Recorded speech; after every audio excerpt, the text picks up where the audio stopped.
more up there in your team. Don't make no watch anybody. Just do your thing. Just let's see what you can pick from them. But comfortable trying things out yourself and making mistakes, because that's how you can find your rhythm and what works for you.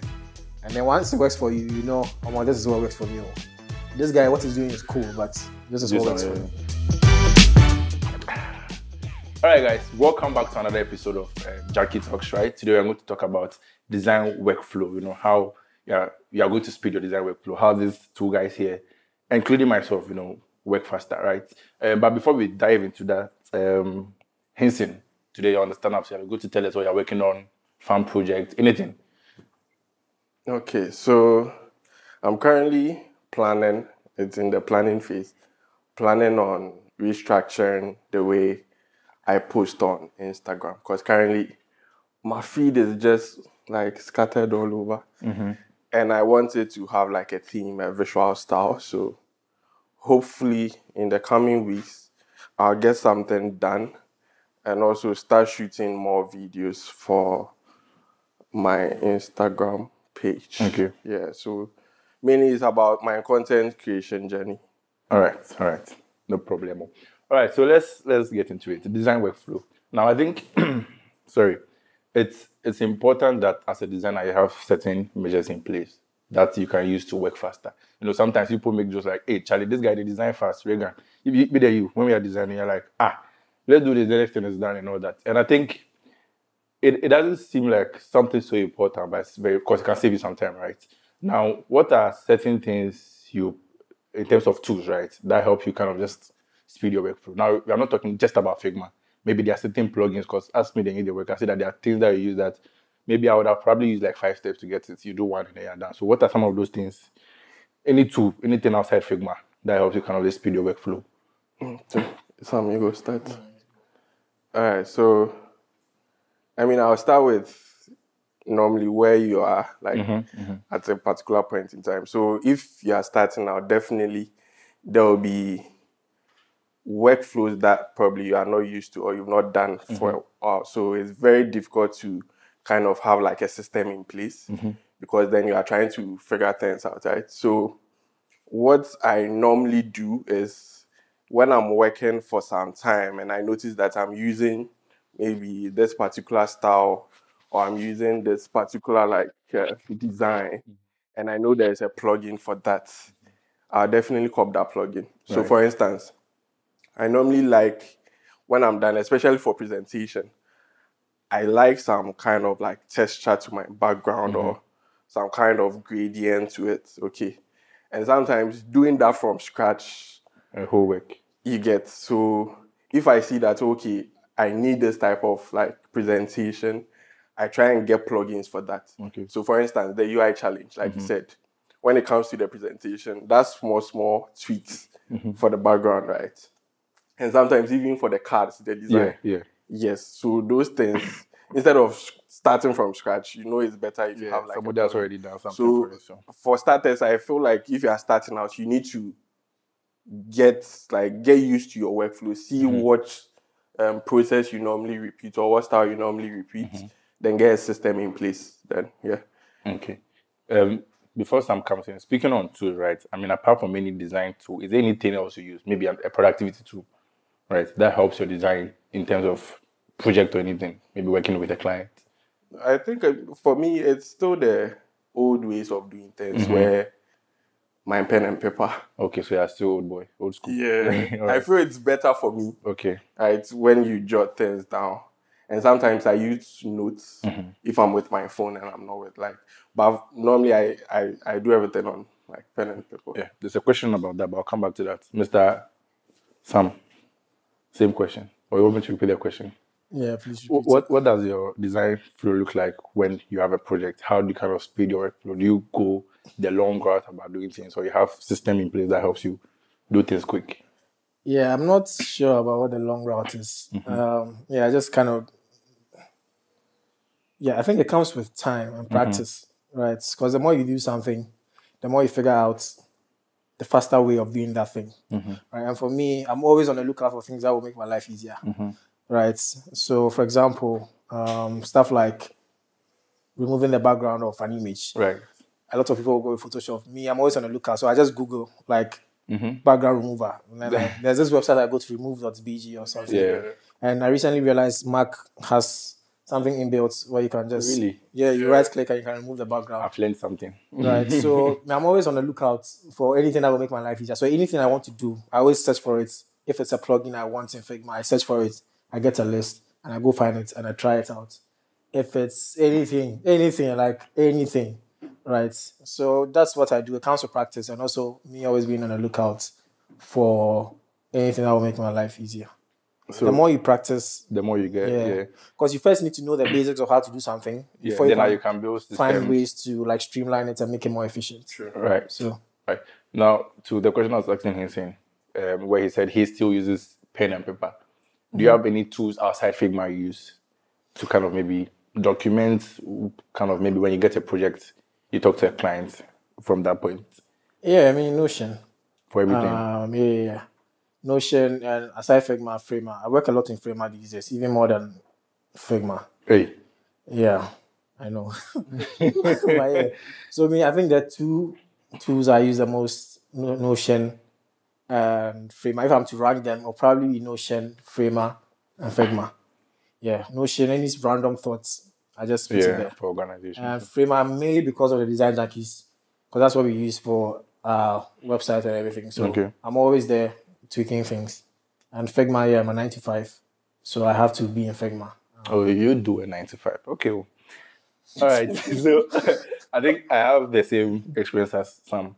I sometimes use pen and paper when my brain gets a lot, because I think, like you said, it's always that point is always nicer. You just kind of just bring the ideas out of your mind, put it on paper. I think 2-3 weeks ago, my brain was kind of like all over the place. So I was trying to document in Notion, but then, that thing of trying to be perfect, have the right, this thing, I was like, nah. So I just started on pen and paper, put everything there, then I just moved that into Notion. So that's how me normally I just go, speak to the clients, write whatever it is, and I'll move to Notion. When it comes to design itself, there are many things, like last time you were saying is organize it. Like, I don't even joke with my Figma, right? Like, I've put things in place that if I want to do something, I'll just reduce myself. For example, in terms of file organization, and we'll speak about that.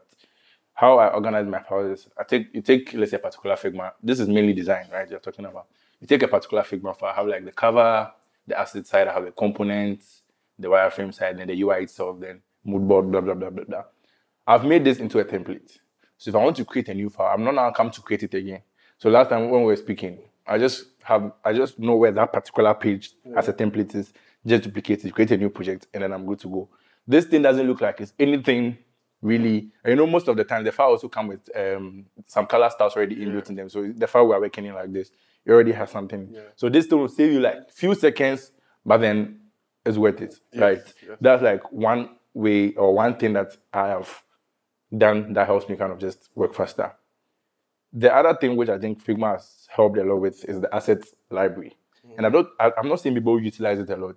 I mean, if maybe you have a design system, that's something where you can just publish the library and then in any file in your file, you can just use it. Are there any particular thing you as a designer, maybe wherever you work, you've kind of a process or structure you put in place that if you want to do something, just save some few seconds and then just go with it? Yeah, so we also have a library. So we did like, let me say, a mini design system. I don't want to use mini, but then it's more like a foundation, right? Where we have our color system sorted out. Okay. So with that, I have it published. So when I'm creating a new project, I have those colors ready for me to use. And also we are trying to improve the consistency in our code base too as well. Right. So that kind of helps me when I'm starting our new project, because then I know that whatever color I'm using is definitely in our design system, right? So I think I make good use of assets in Figma, and also with the organization, because the file organization. Because I'm the sole designer, I don't really, I have my way of doing things, but then I've not really collaborated with a designer on a particular project. Because also when it comes to my designs, I have Zeppelin. That's where the devs. So mainly the Figma file structure is mainly for me. Yourself. Right. So what I do is I have like a mood board section. I have a place where I do my explorations. And the last one would be where I present like the design itself and maybe some components. But then that's mainly how I go about my organization. Because it's more about designers and devs, everything is like in Zeppelin. Zeppelin does that for me pretty well. Okay. So when it comes to that, I have like a system in place. When I'm done designing, I just push it to Zeppelin. Zeppelin takes care of the rest. Yeah, that's interesting. For me, I don't use Zeppelin, so I do everything in Figma. And I just remember there's this particular project, or where I work full time, right? I have a page called for developers and the one called design implementation. So for developers, that page is just for the developers to view. If you view any other page, you're causing yourself harm because that place will probably be messed up and all that. Yeah. So that for developers page is just the screens that have been finalized for them to. Yeah, true. Then the design implementation part, what I do is if there are extra screens I think need extra explanations or notes or anything, I just add it to them. So maybe just do an arrow, just point, type extra things. And sometimes the stakeholders themselves just come in to just read those notes and say, okay, this is how this is going to work and all that. So that's what I do because I don't use Zeppelin. So it just makes it easier for them. So when the dev comes into the file, every other page there is unnecessary to them, right? And there was this thing I saw in Figma. You can link pages to a text, right? So on my cover page, you see the cover and there's something called like a table of content, if I can put it. So I have maybe assets, I have components, and I have for there. So once you get to that page, any link you click will just take you directly to that page. Nice. And also to touch on a bit on Zeppelin, right? I think one thing I like about Zeppelin is it's mainly designed for handoff. So whatever you think is like an issue in your handoff process, Zeppelin kind of takes it. So when it comes to documentation, making comments, they have this annotation feature where you can have just a screen, right? So let's say if on hover, probably you want it to behave in a certain way or animation, you can make such comments. And when they come, they just filter it based on the annotation. So you can even link APIs too. Oh, interesting. Yes, so it's, like I said, it's mainly for the design handoff. You can see your version history. So it works like GitHub, like okay. When you push comments, you write a comment under your comments. I don't know if you know. I know. So that's the same thing with Zeppelin. When I push any screen, I add my comments. Changed and everything. Yeah, so then when a developer comes in there, every screen you see, that's like an updated version. If you want to see old version, you just click on your version history and you see the comments under it. So if I change, let's say, the button color or something, you see those things. And recently they released one feature where when you click on show difference on the screen, the old one. You just see some parts highlighted where it changed, like the part that changed, you just see it over there. Actually, I made me stress people. So redlining, for instance, is not like a problem. Pretty straightforward. Like it just does it like automatically for you. So like I said, it's mainly for handoffs, and also you get to link you can link it to your code base, like your design system. Let's say if you have Storybook, GitHub. You can even link to your Jira tickets, right? Where you have your screens linked to a particular Jira ticket. And whenever you update your status on your Jira ticket, it kind of updates on Zeppelin too. So for me, Zeppelin is my go-to when it comes to handoff. I mean, you explained this, I feel like, I have a long process in place. But then, like someone was saying, it all comes down to understanding how you work and then what works for you. Because I think for what I did, even though from what you were saying, I realized, okay, this will probably maybe take a few things or a few steps away from what I do. But yeah, Alote, I know you somewhat Alote. I mean, I know you do more of design system, and correct me if I'm wrong, but if maybe you would like to speak on that part in terms of processes and all that. Yeah, definitely. So for me, I work on design system, like you said, and that's I found that it speeds up my process a lot, and it saves me a lot of stress, like with handoff. Right. So yeah, I mean, when I join, or if I'm working on any project and I realize they don't have like a design system in place, that's one of the first things I push for. And I communicate the value to the business or whoever is in charge that this is what it's all. Save them money, save them time in the long run. So yeah, we have a design system in place. Everything is one-to-one with what is available in code. It took some time for us to get there, but yeah, eventually it did. And that has sped up a lot of things on my part. Because one of the main things that even made me push for the design system was I realized every time I did a design. I had to always do QA, and there's a lot of back and forth with engineers, right? So you do the QA, okay, this has a can you change this? They go change, they bring it back, and you realize there's something else on a different screen that you already commented on. Yeah. And it's inconsistent there. So I just told them to pause. Let's just work on a design system. So we worked on it, and now it's the same assets I have. I barely create any new assets. So anytime I create a new asset, we have a channel for design system. I communicated to the dev who is in charge of that. And I tell them, this is why we need this components now. So you can go ahead and create like a component just for this use case. And so if I'm doing the QA, I know that I have to do the QA for this component, right? Instead of doing for every component, because I've already done the QA for all the components in the design system, right? So it saves a lot of time. I recommend everybody to do that. Just create a design system. Make sure you do the QA with your dev. Like that is key. Communication with devs is key, right? You need to have constant communication with them and make sure everything is one-to-one. Like don't take anything for granted or don't look past anything, right? To the extent that I even had to go to GitHub and read the code to make sure the values, stuff like the corner radius and everything was on point. I'm a designer, but you have to figure it out, right? Because once you do that, you are good to go. So I think last Friday I was waiting for a period to create a project, start working on a project. The project seemed big, but I was able to finish like one of the first major flows in the project within like 2 hours, only because we already had existing components. Yeah. The flows were there, the screens were there. So like it was templates. All right. So I just picked the templates. I know the flow I want to create. So I just picked the templates, the dashboard templates, pick the text forms, use the color styles, and that is it. I don't create anything new. And it makes us ship products faster. It makes the developers work easier because they need to create. Exactly. And there's very little bugs. So this time, instead of going through the visual QA, like doing visual QA, what you do is like figure out the flow. Is this flow, does it make sense? Is it what we designed? Does this move the person from this screen to this screen? And all that. So that's what I do. Even in a framer, create components. I think that was something Hinson and I were talking about. Watching the video he was doing, I think most of the things you were building were like from scratch, and it looked as though you were building those to be components. So say you could just use them. Once you do them in the components, you are good to go. So you make one change and flex across everywhere. Exactly. So that's what I do. Yeah, I have. Sorry, I have a question to Sam.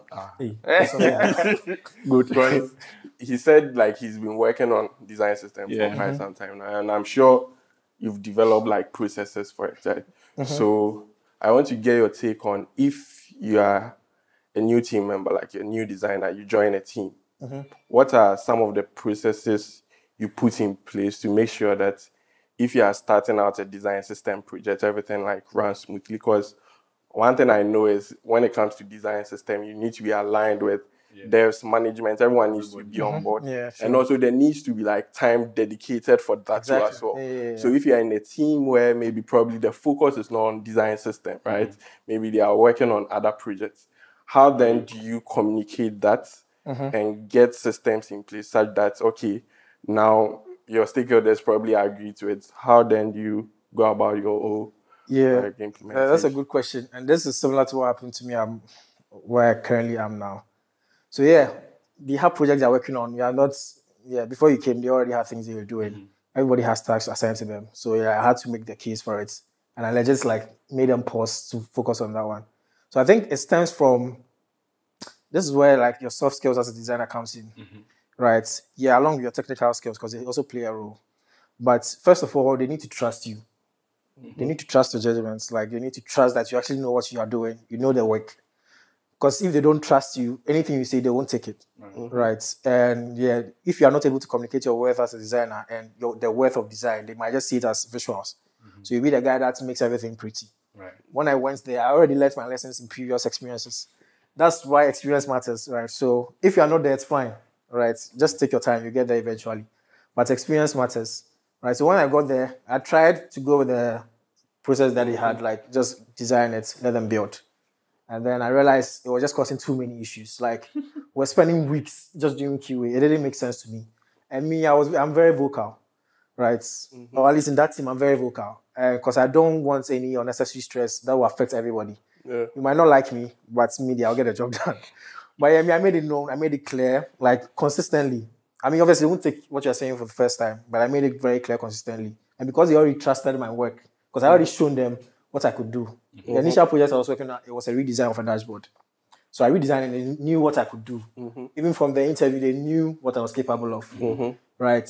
And the Design Junkies too helps, personal brand. So they already knew, they already trusted my work. The CTO like trusted my work. So it was easier to get their buy-in. Yeah. Right? So, I mean, it took time. I said it consistently, but then they saw this was what the issues were. Because we were spending like weeks fixing issues. And the issues were the same thing that we kept mentioning over and over again. Then I had to make the case for it. This is why we need it. We needed to shorten and to save us money instead of bringing developers to come and work on the same issue. Because it felt like we did not have a lot of manpower. Yeah. Right? But that's not what the case was. We had people who were very good, but just that, I don't know, human beings are human beings. Right? So instead of paying money to go bring someone in and having to pay that person, like you have to look at all these business cases. Again, soft skills are very important. You need to know who you're communicating with. Stakeholders understand different things. Engineers understand different things. Designers understand different things. Right. So if you're making a case to a stakeholder, you need to like communicate the business value of whatever it is you're proposing. Don't say a design system you need to have because it's a design system. Yeah. Like it doesn't make sense. You need to communicate that it saves them time, saves them money. It cuts like we'll be able to ship product faster. Yeah. So that's what I did. I pushed for it. And then I think earlier, was it last year or this year, sometime, they had to pause. I mean, we find the time that was suitable, but then they let the front-end developer pause on whatever he was doing. And then he assigned him to work on a design system. So I was working with him for like a few weeks. I think, more than a month, 2 weeks. But then when we finished, everybody saw. Yeah. Because then we had everything in the Figma here, in the code. So it's just a matter of I've done this design. You just need to pick the style. But like your soft skills as a designer comes into play a lot. You need to be vocal. Don't be timid. Okay. Yeah, if you're timid from the start, I made that mistake earlier in my career. If you're timid from the start, nobody really rates you. You might be a good designer. They might see that you're a good designer, but you don't know how to communicate. Exactly. So nobody will really rate you. Yeah. So you need to be vocal. Let them know this is what's up. You might offend people. Oh yeah, I offend people all the time. I know I offend them. But again, I don't attack anybody's personality. Like I'm not attacking you as a human being. I'm just talking about the work. Yeah. Right. So you need to be vocal, let them trust you. And let your technical skills back it. Yeah. It's not like you're just being vocal for vocal. So don't be like them Twitter people. So I don't be vocal for vocal. Like let your technical skills back it. But a lot of the things that will make you successful in any role, a lot of it is soft skills. Yeah. I wanted to do a follow-up question on what you just said, right? So in terms of, now you have stakeholder buy-in, you need to start a project like design system projects. Do you have like a process you follow and you know that, this process cuts across board? Wherever I find myself in, I know when it's time to start, this is what I need to go. Do you get it? So do you have like a process that you know? Of building design systems. Yeah, of building design systems, or it depends on the company you are in? Yeah, I mean, as designers, you already know that every context is different. But I think the process I follow typically is I first need to make an audit of what we have, right? Because that's when I'll know what we have and what I need to design. True. Right, so I start with that audit, and then I also, in that audit, you make a list, like in a sheet, of all the components and the styles that you need. Right, so you can start from there. If it's buttons, chips, text styles, color styles, I forget. Like menu navigation, like all these, make a list, then you can indicate what you have. Oh, I wish I brought my laptop, but you can indicate what you have, what you do not have, and if you actually need it. Yeah. Right? Because, startup is different. Startups, you can't build everything. Even in large companies, you can't build everything. True. So once I make that audit, I make that list, I know, this is what we have. Maybe we have this, we don't necessarily need to improve it. Or we have this, but we can improve it. Okay. And this is what we do not have at all, so we need to build it from scratch. Yeah. And if you have it, what that does is that it means there's the code there already. Yeah. That is if the company had a design system. Yeah. But if they do not have, then you can forget about the code base and let them build everything from scratch. Yeah. But once you make the audits, you know this is what you have, you start your design and keep communicating with the devs. And see, this is what I have, what do you think? Do you think this is feasible and all that? And you also sometimes need to create something called a source of truth. But this is if like the company you joined already had like an established product. Okay. So the source of truth is basically like a Figma representation of what you have in production. right? And that is where you apply all these new styles you're testing. So you can see. So you see how it looks. You can see how, Right. And so, yeah, I think that is like I'm pretty sure I've forgotten a lot of things. Yeah. But those things, it comes as you go.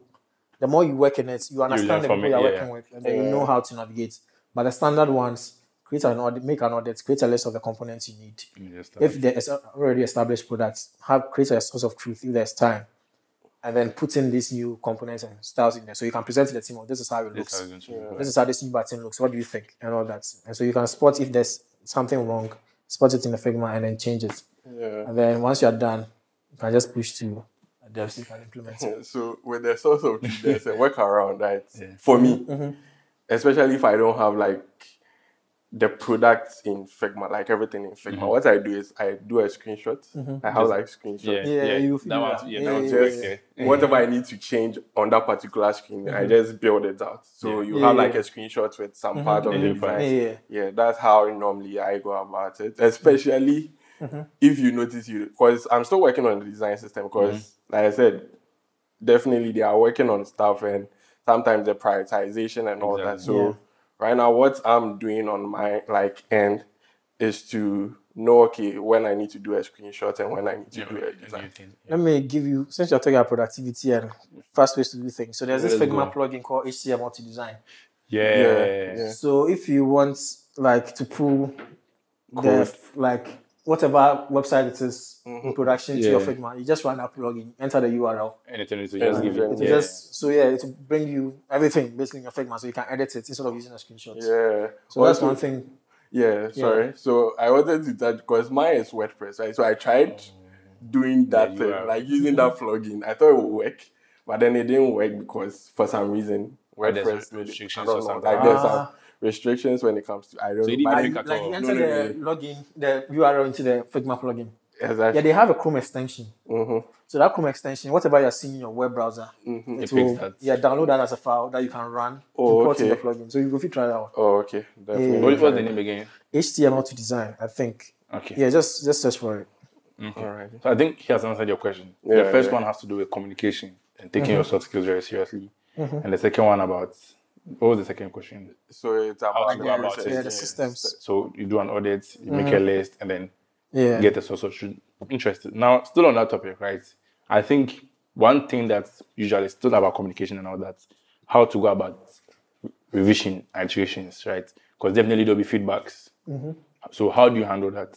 Maybe you make a design, or we can still use design system as an example. You make a component, feedback comes in. How do you? And I think that maybe the one major answer would be, okay, it depends on how you communicate. Like you were saying, as a designer, you don't need to be timid. You need to back whatever you're saying with, So how do you go about feedbacks and iterations and all that? If you say, Charlie, this one, then it change since 2 minutes and 6-7 times, what do you do? At what point do you say, Charlie, it's okay?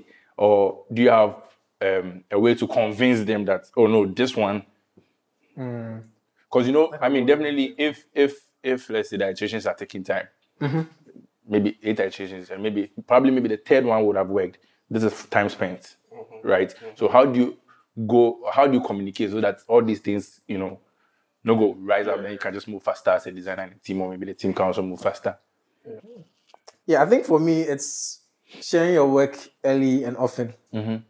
Right, don't wait. Don't wait. Every episode I think, what's up? Continue. Hey, put this one inside. Don't wait to finish like whatever it is you're doing and say, oh, I want to wrap up this album. Share your work early and often. Just initially, especially if you're a new person in the team. Right? Because naturally, if you're a new person, people have their eyes on you. Yeah. Naturally, whether they even are aware of it or not, they have their eyes on you. They want to see if you're actually good.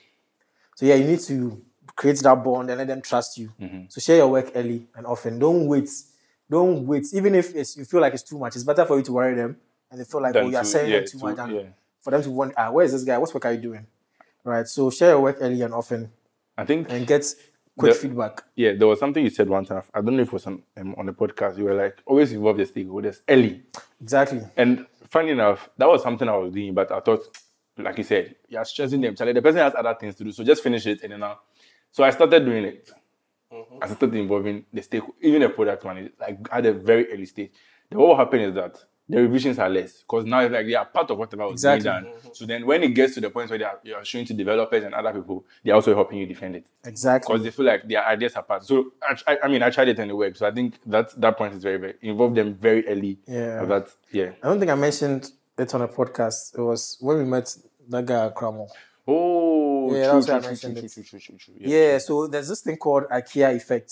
So it's kind of loosely translates to this. So share your work with whoever is involved. The stakeholders can be different. It doesn't necessarily have to be management or PM. It can be the developer. Right. So share your work with them.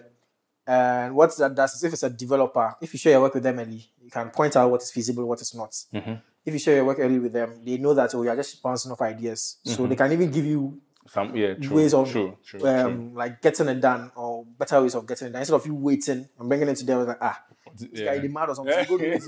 Who do you expect to be with this? Like that's when you get a lot of pushback because the very part of the process. That's and true. the IKEA effect is basically like when you go buy something at IKEA, you build it yourself.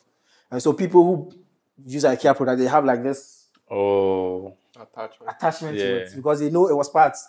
Like if you go cook, they told you the business you go chop. Oh, it's only.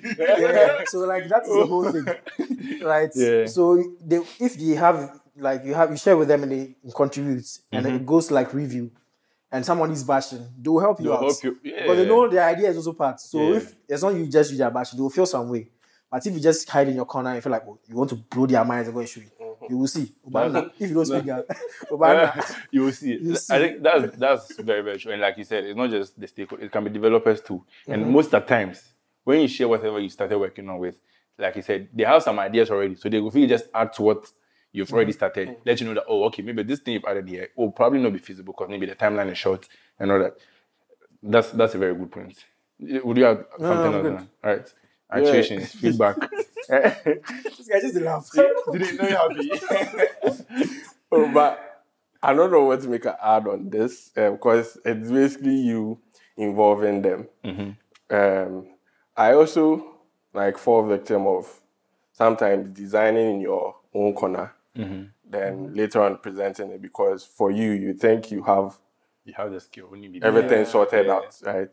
But then sometimes it goes out, you are presenting, and they be like, now you need to make this change, blah, blah, blah. So right now, what's working for me is, we have like a PM now. So she kind of also helps with that where she involves everyone in the initial stages. So before even the PRD comes out, like the requirements and everything, everyone has contributed.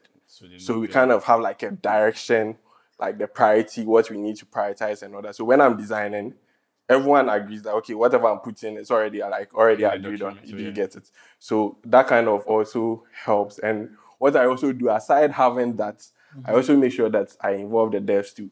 So the devs currently we have like a lead dev and also like the manager, right? Manager of development. So sometimes I involve them. Okay, this is what I'm doing. What do you think about it? So even before I'm done with everything and later on present to the actual devs that will work on it, you notice that I have like less iterations like over there, right? Where Charlie, time. now they can't do this, do that. And when it comes to defending, I think when you have those initial stages sorted out, like you agreeing on a particular direction, when you are defending, it kind of helps you because you use that as to defend yourself. If you don't have a direction sorted and you are trying to go with a direction that you think might work, definitely there will be pushbacks because a stakeholder somewhere will be like, nah, I want this one.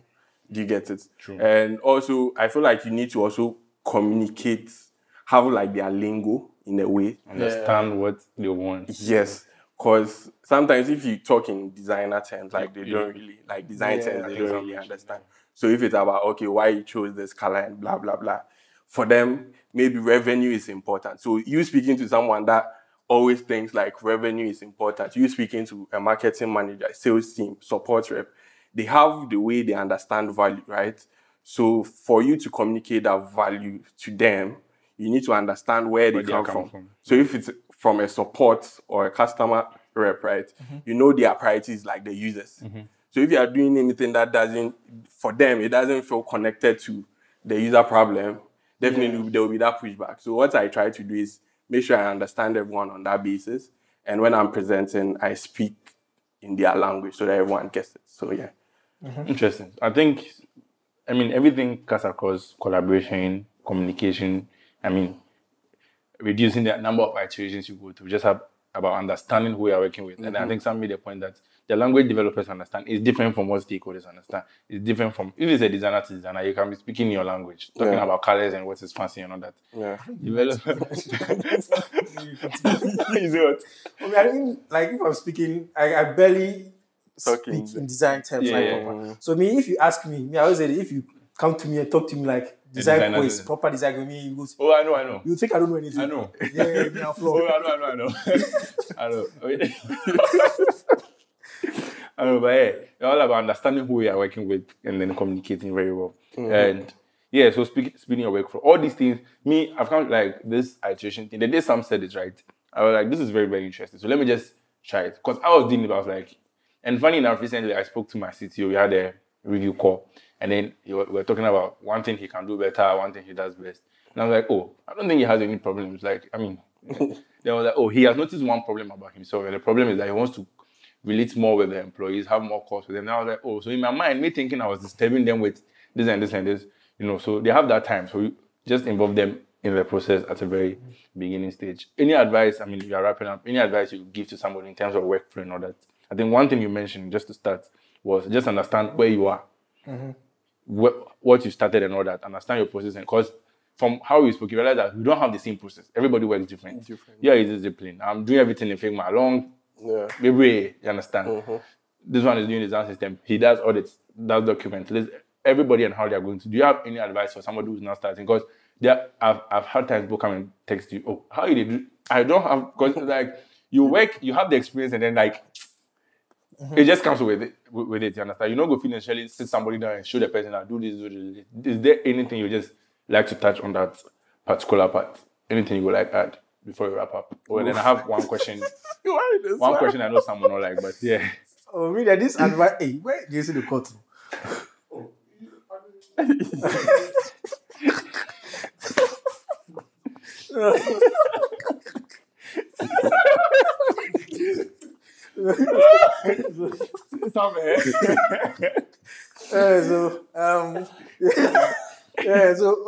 This advice, every time I hear it, it's funny me. Like, if we talk, you don't pick any advice from one minute. You know what I come talk now. No, you don't.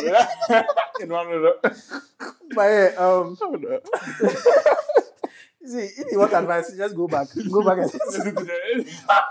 But yes. People watch it, they're going to talk to you correct. They're going to be laugh. Yes, seriously, everybody has their process. So if I think our main target audience are like beginners and junior level and all that. Hey, you're the credits. But just don't be comfortable with making mistakes. That's what I can tell you. Try things, because that's the only way you find out what works for you. Right? Be comfortable with making mistakes. And it comes with experience. Don't expect to be as skilled as someone who is much more up there in your team. Don't make no watch anybody. Just do your thing. Let's see what you can pick from them. But be comfortable trying things out yourself and making mistakes. Because that's how you can find your rhythm and what works for you. And then once it works for you, this is what works for me. This guy, what he's doing is cool, but this is what works for me. I've spoken to people, and when I started asking a lot of questions, I thought there was one way to it. But then at the end of the day, I realized that everybody then, even in thinking, everybody, does it different. When I'm working with this guy, I've been amazed 2 weeks. Because it's like, how I'm thinking, and we are both designers, and at the end of the day, we are getting the thing done, but then we realize that Obiana and Ajin, exactly. Everybody and they are thinking, and the practice or whatever they learned in the past that they are not applying. Would you like to add anything, or you want to say, how do you call it? They should go back and go. It's like, for me, it's like all about context. Because probably where I started from and the company I worked in and all that might influence the way I might probably advise you, right? Or tell you about how to go about things. Okay. So for someone that, for Sam, he has worked on design systems a couple of times, right? And probably the challenges he faced in the company might not necessarily that's the same challenge I would face. So probably that advice he would give me would not really relate to me because I'm in a different like context. Do you get it? So I believe you need to understand your situation and figure things out on your own. Like definitely the learning there, you go learn them, right? You can't jump from A to C all of a sudden, right? And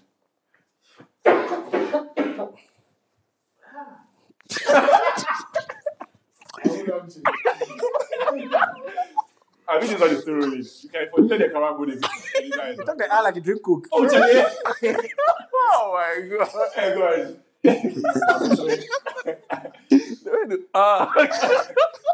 Sorry, why? I said more. Hold up, key. Listen, you finish here. It's so crowded. This is my train of thought. No, you finish. Then I finish it. Yeah. Oh, then I think I get more talk. This guy. So, make a, that. Yeah, I mean, and one other thing too, we make mistakes even right now. Yeah. So, yeah, don't feel bad about it, especially if you are presenting. I feel like that's why a lot of beginners are very scared of, like, if they're presenting to stakeholders. Hey, by the way, they're mad. They're presenting stakeholders, right? They want everything to be perfect. Like, if you make a mistake, just laugh about it. Like, just look at what we are doing right now. Like, you make a lot of mistakes. I don't know if you put it, but you make a mistake, just laugh about it and go.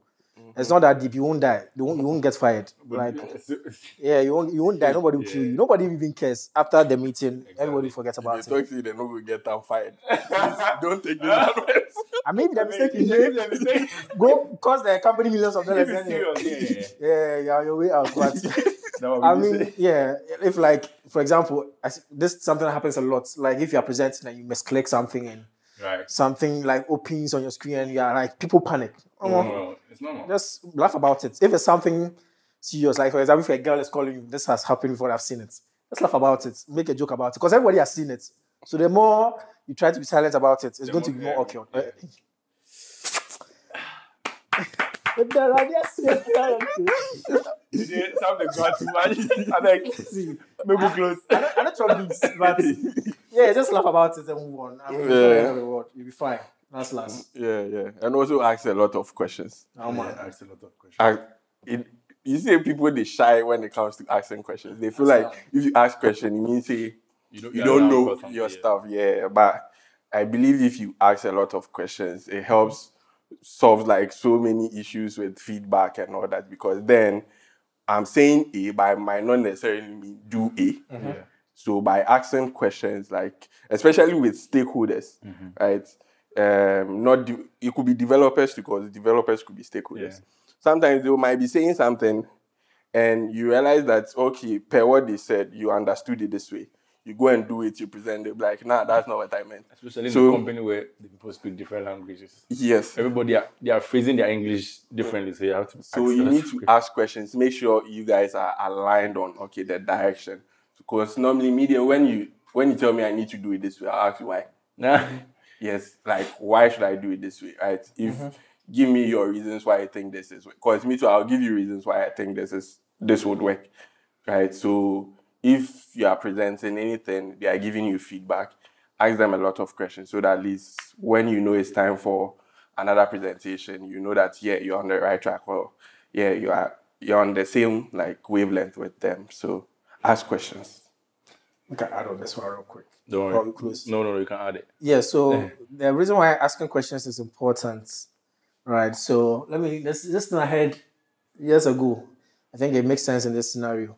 So, for example, back in the days before cars were invented, right? If you had asked anybody what they wanted, they would probably have told you they wanted faster horses, right? But if you, and for example, like if stakeholders tell you that they want faster horses, that might not necessarily be what they actually want. The core problem they are trying to solve is to be able to move from point A to point B very fast. So then it's up to you to figure out, okay, this obviously, let's go give them steroids or something. It's obviously not going to be possible. So how can we get them like from this point to this point much faster? Right. So yeah, ask questions, get the clarity you need, and you are good to go. I think that's one of the things that I picked up from one of my former bosses. If he's watching this, he probably know himself. But yeah. Yeah, thank you for clarity. Shout out. All right, guys. So that's it for this episode. But I mean, funny enough, the next segment, which is what's it called?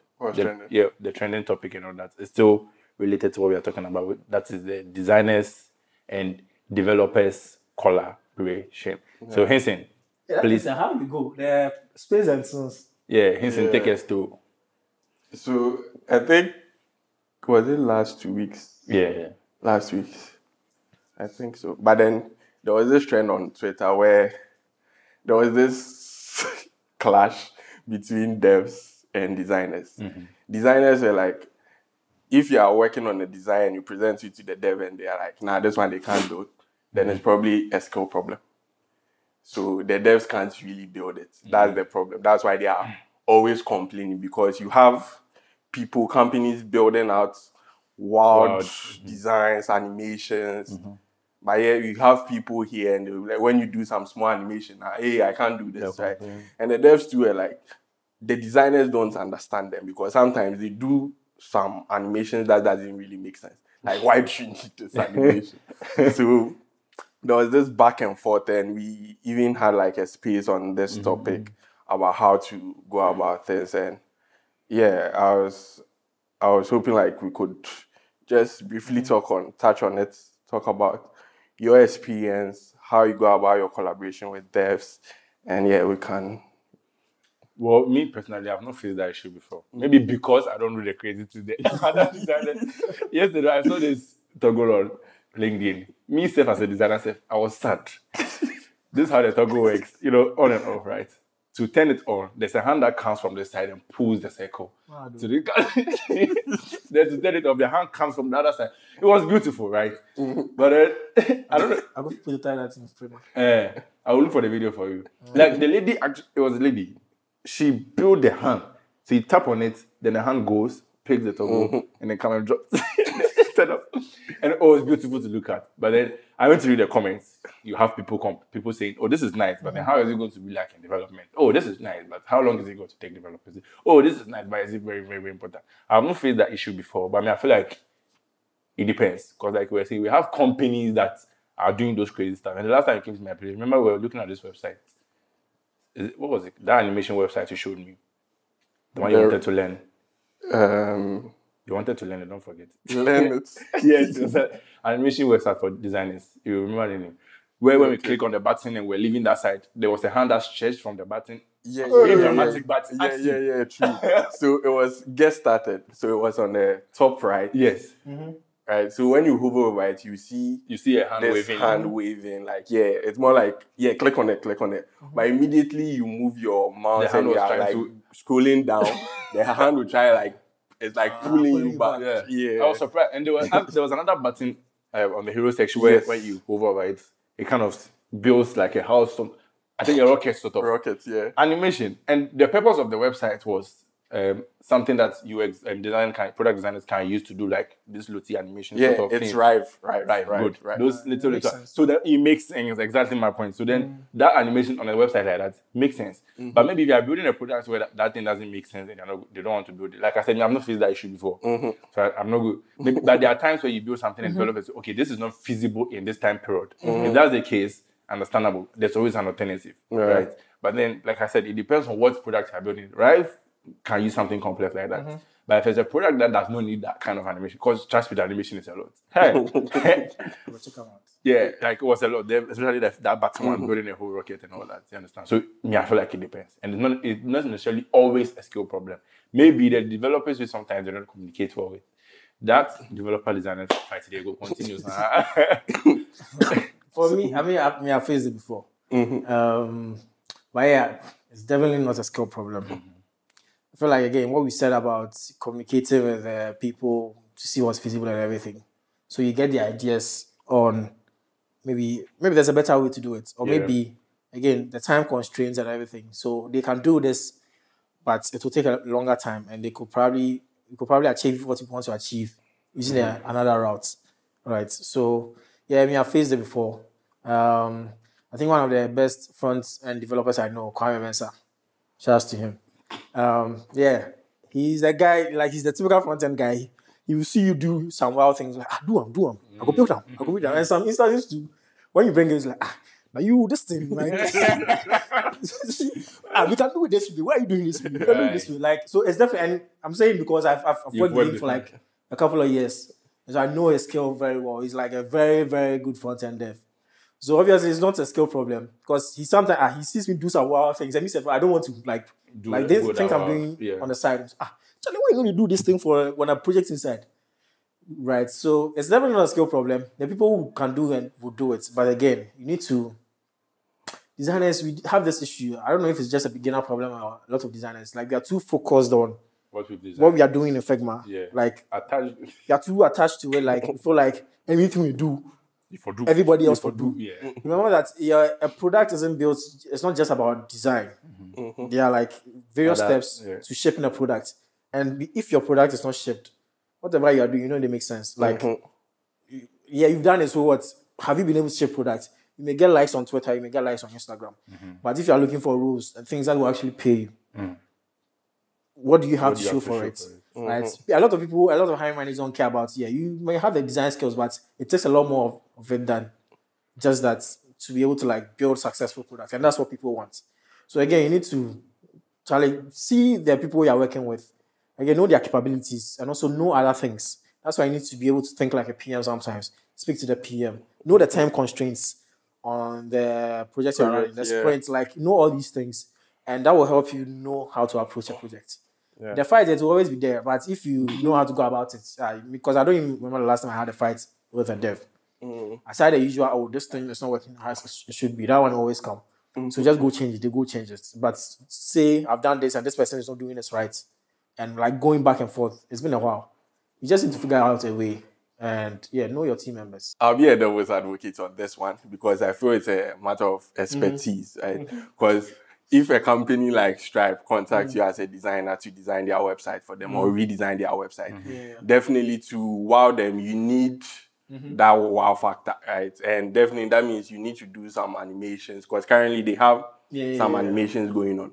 And if you reach out to a dev that says they can't do this, obviously, that will be a big blow to the project. So what I do is I make sure I reach out to people that like have that expertise to work on, right, that project together with. Because at the end, it solves that back and forth. Like you said, sometimes you do some wild stuff and the guy will be like, do them more. Like, you get, sometimes they give you that motivation to even go wild. Because as designers, if you are given that like liberty to actually like be creative, you go, wow. Yes.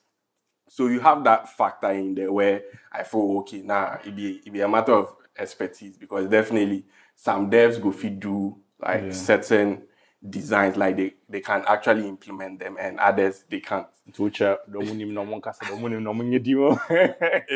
It's that simple. If you can do it, just say you can do it. If you can't, just say because at the end, then they pay you based on that execution. So if you can do them, why waste their time and do something like below par? Do you get it? So that's something. I feel like if you're a freelancer, great, and you have the liberty as a developer to write whichever code or use any tech stack you want. But in a company setting, sometimes it depends on the tech stack the company uses. Because the person might be able to do this, but the company doesn't really use that particular language or whatever. So they'll have to get buy-in from maybe their engineering lead or something. And it's not as easy because, you might be able to write it, but nobody else writes it. So what if you're not available? Who's going to manage or maintain that? So sometimes, that can be a factor too because I've heard that before. Right? So, don't blame the developers too much. But if it's a freelance setting and still then, Well, to wrap up, people should watch the video I was talking about. If I made them play on here. Yeah, just hit the play. So you see. Oh, this one, if you do one in Framer. You go need that more, you go do it on. I mean, I just need to find the assets. But I think she added it. But if I see any website, I'm very confident. All right, guys. So, speeding up your workflow. Send this to them right now. I'll send the link. I'll copy it. Speeding up your workflow and then the whole. I mean, they can continue the conversation in the comment section, right? Yeah. Developers, designers.